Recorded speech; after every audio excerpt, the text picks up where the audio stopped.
Hi, so we're going to talk a little bit about the Empress card, which is card number 3 of the Major Arcana of the Tarot. The Empress, if you're looking at the trajectory of the journey of the hero, a child coming to Earth and their experiences on the planet, the Empress card sort of represents their first encounter with, someone else on the planet. In the Fool, they decided to come to Earth, or they decided to embark on a new adventure. Magician, they have all the resources at their hand, or DNA, the spark of life coming in. And the High Priestess card is the womb time, the inner knowing, inner voice. And the Empress then, as card 3, very much represents the mother, right? The first encounter with another, the mother. It can also represent an experience of the earth, or nature, or life forces. All of those things come into play in the Empress card as well. So I'm going to show you a traditional representation of the Empress card. Here's the Empress card from the Rider-Waite Tarot. This is the universal weight. Colors are a little softer. So as we see, it's definitely, you see the pomegranates on her dress. You see she's got a lot of symbols on her.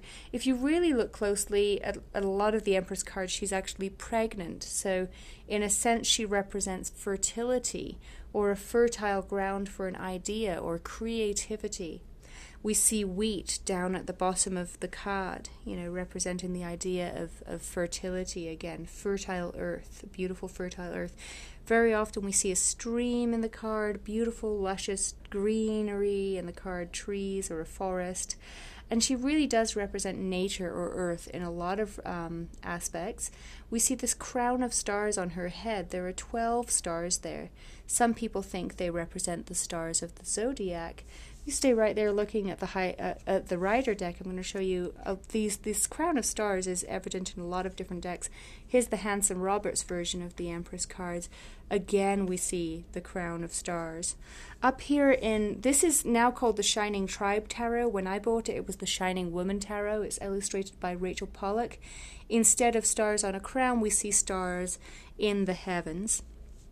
Here in the this is the Ancestral Path Tarot, illustrated by, I'm just going to have a look to see if I can recognize, Cuccia. Susan Cuccia is the illustrator here. It's put out by US Games. We again see the crown of stars on the card. So this crown of stars, these 12 stars, they represent the zodiac, or the months of the year. There's this idea in the cards of the seasons, the cycles of the year, right, and how they pertain to the earth. So fertility and being able to grow things, creation energy, is big in these cards.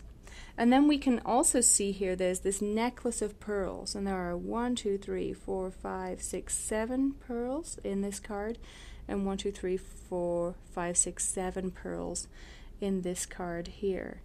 So, there's just a bunch of different symbols we can see here. A lot of them pertain to the seasons of the year. And, the pearls on the necklace, I interpret them as the 7 chakras within the body. But so the idea of having a carnate form, there are a lot of different interpretations of what those pearls represent. And then we have the scepter here. A ball with a staff, It's this idea of male and female.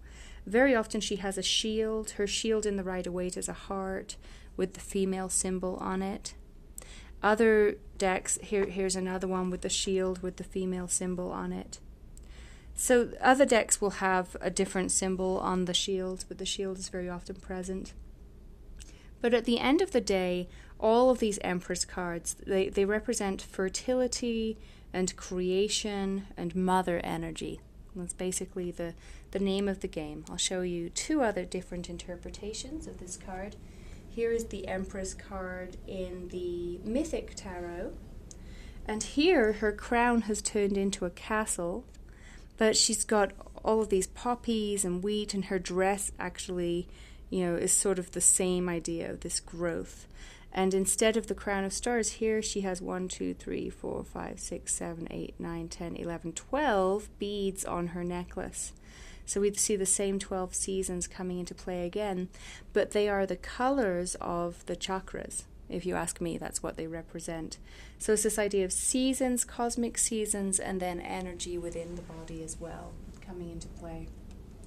And then one other card I just had to show you was the Empress card from Lisa Hunt's tarot deck, her Animals Divine tarot deck. She's created a few. This is the Animals Divine, and this is the Empress here.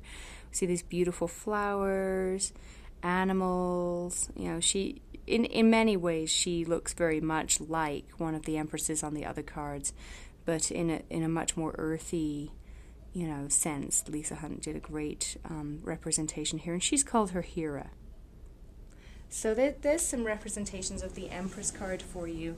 The Empress card, again, just in a nutshell, representing fertility and creation, or an experience with the mother, but like the divine mother energy. It doesn't usually represent your mom. So yeah, a couple of different interpretations. Creativity, fertility of an idea coming into play very much so. Sometimes physical pregnancy, but usually fertility or creation of an idea. So I hope you enjoyed my mini training on the Major Arcana card, and you can go to my website www.virtualtarotschool.com to receive 21 other trainings just like this one. All you have to do is visit the website and it'll show you how to do that from there. I hope to see you on virtualtarotschool.com.